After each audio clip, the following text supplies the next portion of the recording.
Por la defensa. Ahora señoría.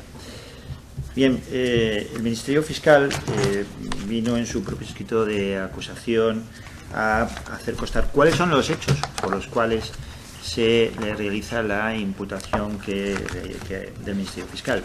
Y hay que tener claro que se dice que es que don Francisco, y esta es una cuestión fundamental, la levanta de la silla a Lidia, que se encontraba sentada agarrándola. Este de se levanta de la silla que se dice, se está diciendo por las acusaciones, es fundamental, como se verá posteriormente. La acusación popular viene a adherirse, la acusación particular viene a adherirse a... Estoy en un juicio y se hablo de acusación. Ya la segunda vez. Sí, porque estoy en un juicio de acusación, por eso. La acusación particular viene a adherirse, en este caso, a el primer motivo respecto de la cuestión física, del maltrato físico, y además añade algo que el Ministerio Fiscal no le sigue, que es la existencia de un maltrato psicológico, diciendo que es que ese maltrato psicológico se produce desde el momento en el que se inicia el matrimonio, que llega a anular la personalidad, en este caso, de doña Lidia. Pues bien, vamos a hacer referencia a esta primera cuestión, que es la relativa al maltrato psicológico. La primera cuestión que nos llama la atención es que la Fiscalía no apoya este maltrato psicológico.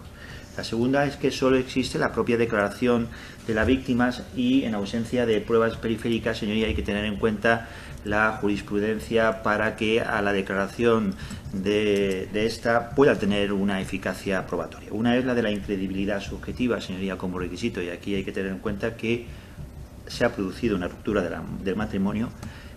En segundo lugar, que se ha visto claramente que hay un punto de discordia, cuál es la atribución del uso del domicilio familiar, la manera que luego se dirá posteriormente si se queda inicialmente o no, pero lo que sí concurre, por tanto, es la existencia de un posible interés espurio por parte de la que dice haber sufrido un maltrato psicológico. Segunda cuestión, segundo requisito, verosimilitud de los hechos. Y aquí hay que tener en cuenta que, primero, no hay ninguna denuncia anterior donde se haga constar este maltrato psicológico, teniendo en cuenta, además, que estamos ante una persona que es una alta ejecutiva, es una directora general de empresa, no solamente sino de España, de Portugal y de otros países. Se describe además ella misma en la declaración como que prestó en la sede judicial como una persona con personalidad y con carácter fuerte. El propio informe psicológico se viene a decir en la página 8 que es una persona autosuficiente y firme, es una persona además, página 9, con gran fortaleza luchadora y vital, y sin embargo nos encontramos con algo que es contradictorio con esta personalidad, que es la de que ella dice que tiene una personalidad que se ha visto anulada.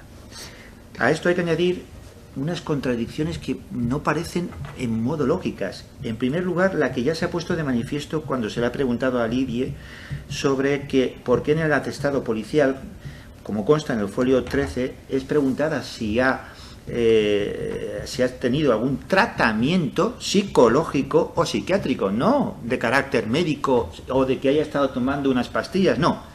La pregunta es muy clara, si ha estado sometida a un tratamiento psicológico o psiquiátrico, y declara que no. Señora, lo que no se nos puede decir es que no entiende el idioma. En primer lugar, porque a las preguntas que se le ha hecho es que no ha tenido ninguna duda sobre la forma en cómo se le ha interrogado, y estamos hablando, señoría, de la directora general de una empresa farmacéutica que tiene su sede en España. Si tiene una directora general problemas de idioma, pues realmente nos parece bastante dudoso esta cuestión. Y finalmente, una cuestión que también afecta ya desde un punto de vista jurídico, y es la indeterminación de los hechos, señoría.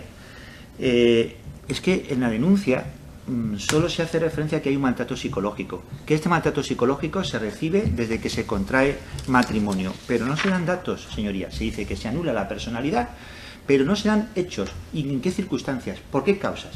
Pero es que no solamente no se dice en la Guardia Civil, es que tampoco se dan hechos ni datos concretos en la declaración en sede judicial, y tampoco en el propio escrito de acusación, que esto sí que es fundamental, porque como establecía la sentencia, entre otras, del Tribunal Supremo de 29 de enero del 2010, no se puede solventar en una cuestión semejante a esta sobre datos tan imprecisos y perjudiciales para el acusado sin determinar de forma clara y precisa los momentos y los hechos que tuvieron lugar, porque atentan a la seguridad jurídica, al principio acusatorio y a las garantías del derecho de defensa. Otra circunstancia es la relativa a la propia grabación. No merece más consideración que solamente lo que hemos escuchado al respecto. Es que no tiene desperdicio. Y no tiene desperdicio, señoría, algo que le ha preguntado precisamente a usted, que también llamó la atención a este letrado. ¿Cómo una maltratada psicológica puede llegar a decir, porque eres un malvado irrespetuoso, has matado a una mujer y estás intentando matarme a mí también? No, hombre, el maltrato psicológico es el que dice una expresión de este tipo con la hija presente, que está refiriéndose a cómo fallece o las razones por las que ha fallecido su difunta madre. Y finalmente, una cuestión también relevante es que en el informe forense no se recoge ninguna cuestión relativa a ningún maltrato. No, forense no, señor letrado. Sí. ¿El informe psicológico? No, el del... Perdón, el de las lesiones. Sí. Bueno, ahí no se recoge, sí, no se recoge ninguna cuestión relativa a ningún maltrato psicológico y por tanto este es otro dato a tener en cuenta. Respecto del maltrato físico ya, señoría, entrando en el maltrato físico hay que tener en cuenta la verosimilitud de los hechos y las contradicciones. En primer lugar, en cuanto a los antecedentes de la denuncia, señoría, nuevamente hay que llamar la atención en la versión distinta que se recoge en el atestado policial a la que se realiza posteriormente. Primero, porque está diciendo que no hay agresiones anteriores. Página 9, párrafo 10, no lo voy a leer porque ya se le ha preguntado en la propia declaración del propio atestado policial. También porque se le vuelve a preguntar si ha sido o ha sufrido amenazas anteriores, físicas o psíquicas, posteriormente, por si acaso existiese dudas acerca de una respuesta, es que lo vuelve a repetir a la página 10, párrafo 3. Fíjese lo que ocurre, señoría, en cuanto a las órdenes de protección. Nuevamente sorprendente. En el propio atestado policial, en el folio 14, párrafo 3, renuncia a la solicitud de orden de protección. Nuevamente, por si hay problemas de idioma. Folio 14, párrafo 7, dice que no le importa que su marido abandone su domicilio para garantizar su seguridad, que puede estar en el domicilio. Preguntada si abandona su domicilio para garantizar, dice que no. No nos extraña que en el propio atestado policial, al folio 20, la propia Guardia Civil considere que el perfil del riesgo de la denunciante sea bajo. Entramos ahora en la cuestión relativa a la propia dinámica de la agresión. Vital, señoría. Y aquí es vital no solamente lo que dice Lidia, sino sobre todo lo que dice la testigo. Porque Lidia en su página segunda, en la página segunda de su declaración, dice que le cogió del brazo y la levantó. Aquí lo ha escenografiado en varias ocasiones, que es que la levantó del brazo. Ahora no solamente eso, se añade en el informe psicológico, a la página 5, cuando está describiendo cómo se produce la agresión, la presunta agresión, yo me agarro al cojín de la silla, pero al final él me levantó y añade que me arañó. ¿Qué dice al respecto Alejandra, señoría? ¿Realmente sostiene Alejandra, como dice Lidia, que la levantan del brazo? Pues no, señoría, porque a la página segunda, párrafo primero de su declaración dice que cuando vinieron, Lidia estaba de espaldas, pero ella lo vio venir a ambos de frente, que golpeó Francisco en el hombro de Lidia y la declarante se levantó. Vuelve a decir a la página, en su página segunda, párrafo segundo de la declaración, que lo que vio fue el primer golpe y vio de reojo, cuestión que luego será tratada, cómo Lidia se levantó. En la grabación que tenemos, o que se ha prestado aquí como prueba anticipada que se practicó en su día, vuelve a decir que se levanta. Por 3 veces la testigo ha dicho que de motu propio, la palabra de motu propio la utilizo yo, la literalidad de que se le levanta, la dice Alejandra. No levanta a nadie Lidia. Lidia no es levantada y por tanto no se la coge del brazo y por tanto esa lesión del eritema no sabemos de dónde ha podido salir. Nos lo podemos llegar a imaginar, pero no se atreve este letrado a hacer manifestaciones a este respecto. Ocurre lo mismo respecto del arañazo. Ahora resulta ser que describe al psicólogo la existencia de un arañazo como consecuencia de que se le intente levantar del brazo. ¿Dónde están esos arañazos en los partes de lesiones o en el informe forense? Impacto. Lidia viene a declarar en página 2 del párrafo primero de su declaración que no sabe si se le dio con el puño. Sin embargo, en el atestado policial dice que le ha propinado, dice con toda claridad, un puñetazo.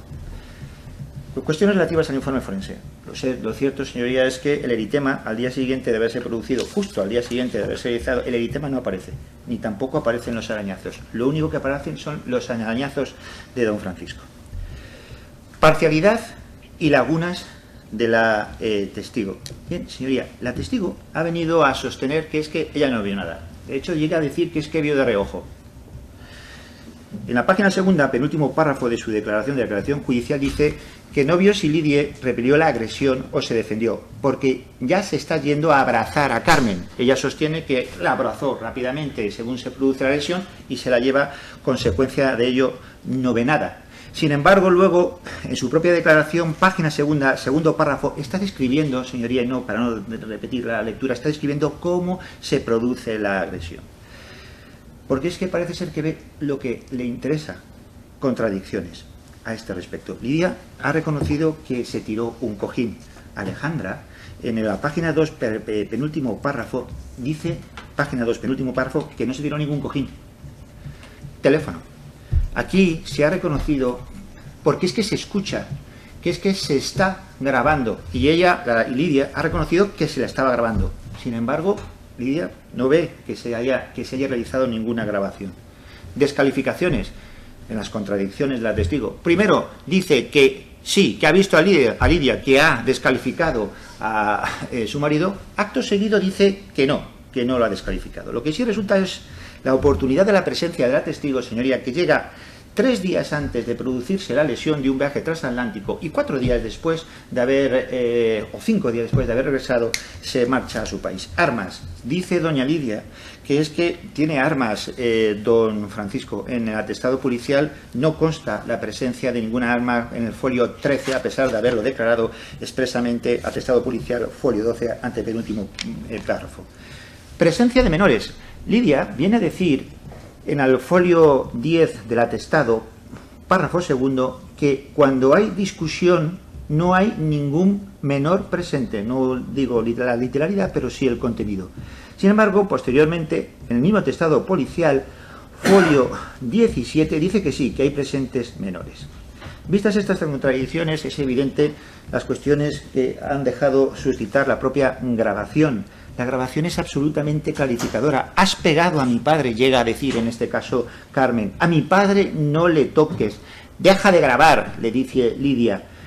Cuando se dice que le has tirado un cojín para provocarla, que lo dice Francisco, la respuesta que da Lidia no es yo no he tirado ningún cojín. Lo que dice es yo no le he provocado. Cuando se está diciendo por Francisco que ¿y estos arañazos? Mira, estoy sangrando. ¿Cuál es la respuesta? ¿Negar que le ha arañado? No. Porque eres un malvado irrespetuoso.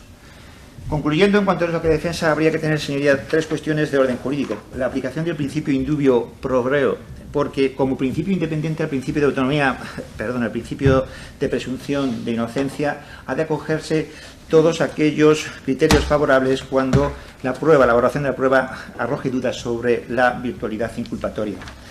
Jurisprudencia, señoría, en cuanto a las cuestiones relativas a las discrepancias, discusiones que se realizan en situaciones de planos de igualdad entre ambos cónyuges. Y, en tercer lugar, el requisito de habitualidad, que viene a recoger, entre otras, sentencias de 14 de febrero del 2007 o 24 de junio del 2000. Porque se requiere, señoría, que sean actos violentos, que sean constantes y no aislados, porque ese no es el bien jurídico protegido. Por tanto, la solución en cuanto a lo que se solicita de la acusación. Y en cuanto a la acusación, es que esta parte sigue sosteniendo, y es la parte que corresponde a estas alegaciones, señoría, debemos de aprovechar lo que ya se ha dicho anteriormente. Es evidente que don Francisco sufre una situación de amenaza 20 días o 25 días después de anunciar un divorcio. lo denuncia a la Guardia Civil, como consta en las actuaciones, el 1 de agosto del 2013, porque acaba de ser testigo y presenciar una discusión donde se le está diciendo que o abandona el domicilio o van a ocurrir cosas malas, voy a llamar a los abogados, a la policía. Ha dicho que lo que quería decir en este caso respecto de las intenciones eran de carácter civil. No, señor, está amenazando con un dossier médico precisamente para amenazar al propio don Francisco. Hay una cuestión que considera esta parte, señoría, esencial. ¿Cuál es el estado de ánimo que tiene don Francisco cuando se le está grabando? Porque es que incluso hay veces que está hasta templado. Y está hasta templado cuando se le está amenazando porque está precisamente hasta cortado, porque no puede responder ante situaciones de presión o de provocación por parte de Lidia. Es más, ¿cuál debe de ser la situación de angustia que a mediados de agosto le dicen: te voy a presentar denuncias, voy a llamar a la policía, vete el 1 de septiembre, y se encuentra con 3 hijos habidos de un matrimonio anterior, con 2 hijos menores, y la angustia que eso debe sufrir respecto de un padre debe ser absolutamente claro. Por eso, señoría, venimos a solicitar la acusación que se recoge en nuestro correspondiente escrito. Muchas gracias, señor letrado.